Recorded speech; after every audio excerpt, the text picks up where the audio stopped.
2 weeks before the presidential election, and we're getting new details on Donald Trump's plans to boost spending on infrastructure. Trump wants to spend $1 trillion to rebuild America's roads and bridges over a decade. Hillary Clinton has proposed spending $300 billion over 5 years on infrastructure. Rick, you've talked to the two men behind Trump's infrastructure plan, which relies heavily on private money but no new taxes. Why is Trump's plan so controversial?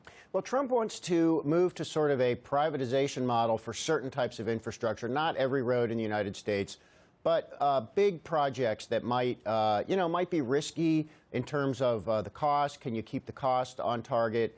And in terms of completion dates, so think about, big tunnel projects, for example, big bridges that need to be rebuilt, maybe some big airport modernization programs. Even the FAA has a huge program underway to try to modernize the air traffic control system. So what Trump would do is basically create a system where you'd have private investors who would put down some of the money, and then state or federal governments or whatever the municipality might be would borrow most of the rest of the money by issuing bonds.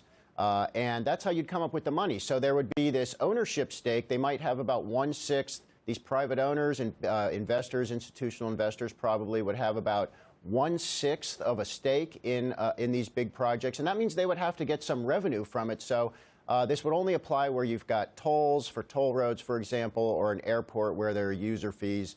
And Trump says he thinks we can rebuild up to $1 trillion worth of roads and bridges and those kinds of things. That's a huge number.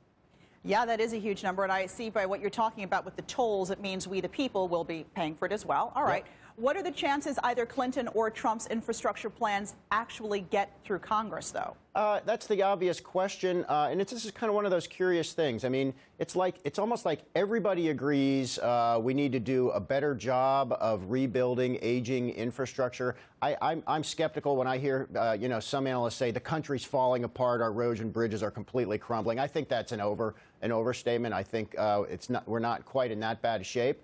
But this is something that, if you do it right, is generally a win-win.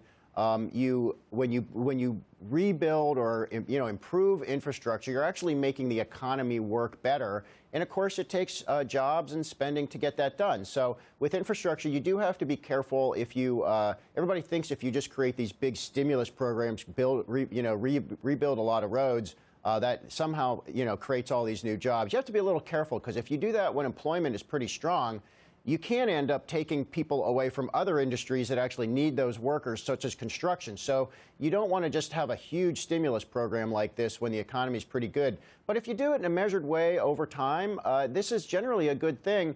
So what's the problem? Well, the problem is Congress, and of course, they have been unable to agree to much of anything there. And, it looks like we will probably end up with a divided Congress once again after this election, which means even good ideas will probably have a difficult time.